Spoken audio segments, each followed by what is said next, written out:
pastinya aku merasa beruntung ya diberikan rezeki sama Allah gitu. Dan ya sebetulnya aku cuma menceritakan apa yang aku laluin setiap harinya tanpa berpikir bahwa ini bagus atau enggak. Pokoknya setiap hari yang aku pikirin hanya gimana cara memberikan yang terbaik, baik dalam pekerjaan ataupun dalam keluarga gitu. Sebisa mungkin aku bisa membagi waktu aku dengan semua orang. Artinya kadang-kadang kalau orang lain istirahat, misalnya habis konser gitu, aku masih bisa keliling untuk bilang terima kasih buat teman-teman aku yang datang gitu. Karena menurut aku mereka juga menyempatkan waktunya, memberikan perhatiannya untuk datang gitu. Jadi buat aku kalau bisa kebaikan semua orang tuh bisa aku balas gitu. Dan mudah-mudahan film ini aku ngomong di awal ya sama Mbak Emma, aku bilang aku nggak mau kayak memuji-muji diri sendiri, itu aku amat sangat tidak mau gitu untuk melakukan itu di film. Setelah kita agree untuk tidak selalu menjaga itu, jadi yang diperlihatkan mungkin lebih ke normalnya aja. Aku di atas panggung gitu, aku di balik panggung. Bahkan menurut aku bilang sama teman-teman dari tim sinemaku, aku bilang gak apa-apa, aku memang penuh kekurangan juga, jadi ditampilkan aja. Aku nggak harus setiap saat kelihatan cantik karena ya udah lahirnya begitu, ya udahlah ya.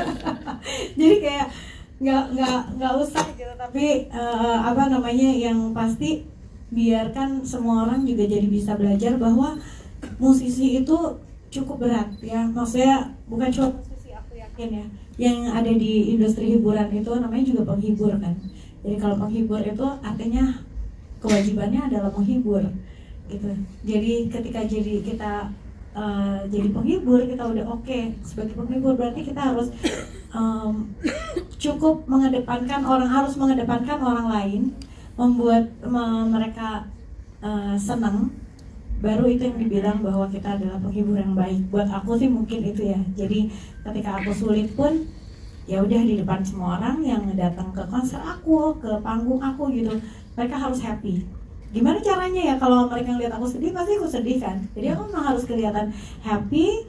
Bukan artinya aku munafik, tapi aku mencoba untuk ini adalah kewajiban aku gitu, memendam sebentar, kemudian naik ke atas panggung, berubah menjadi rosa, turun ke atas dari bawah panggung, kembali menjadi manusia biasa aja, Ocha. Aku boleh nangis, aku boleh teriak, aku boleh marah, aku boleh apapun itu juga, karena menurut aku itu harus balance gitu. Mungkin itu bisa menjadi gambaran buat semuanya gitu ya, masyarakat Indonesia yang yang ingin tahu di balik musisi itu bagaimana sih gitu.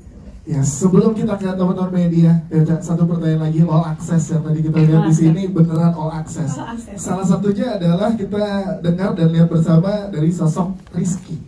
Nah, gimana sih Teocha kalau dari Teocha lihat akhirnya Rizky? Ya. Yes, jadi Rizky itu anaknya cukup tertutup ya, anaknya pemalu, nggak ngomong banyak, cool, karena bahasanya cool gitu kan.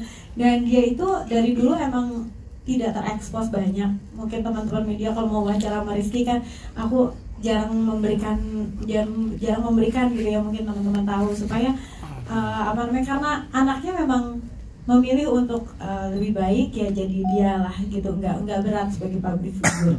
Dan aku waktu itu bilang ketika mau bikin film ini, Kak, ibu mau bikin film, gimana menurut kakak? Oke, ibu nggak apa-apa gitu. Tapi nanti kalau ada yang mau nanya-nanya kakak, boleh nggak? Boleh, selama aku jawabnya juga jujur-jujur aja. Aku nggak perlu bikin ada skrip dan lain sebagainya. Enggak, ini adalah film dokumenter.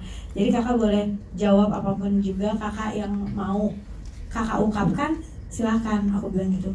Terus dan aku cukup kaget waktu editan pertama ya kita selesai, karena semua prosesnya itu, syutingnya itu nggak ada yang barengan. Jadi aku syuting sendiri, Rizky syuting sendiri, Yoyo syuting sendiri, semua teman-teman itu syuting sendiri gitu. Jadi aku nggak tahu jawaban setiap orang tuh, juga nggak tahu yang lain juga sama. Dan ketika hasil editan pertama ada, nangis sih jujur. Aku cukup kaget, karena biasanya kalau aku di rumah kan secara tidak formal ya, cerita sama Rizky, ngobrol sama Rizky ya biasa aja. Tapi ketika pas di depan kamera aku mendengar perasaannya dia diungkapkan secara formal gitu tentang perasaannya ketika awal-awal dia tahu bahwa orang tuanya bercerai gitu ya. Sebagai anaknya Rosa itu rasanya seperti apa, itu tuh aku nangis sih jujur, karena biasanya aku juga jarang yang nanya, Kak jadi anaknya Rosa gimana sih, gak pernah nanya ya. Jadi dari lewat film All Access inilah aku baru tahu gitu, dan pandangan sekeliling aku tentang aku juga aku baru tahu sekarang gitu. Jadi kayak karena ya cukup kaget sih buat aku juga, dan ini adalah kehebatan sih dari tim Sinemaku yang bisa menjahit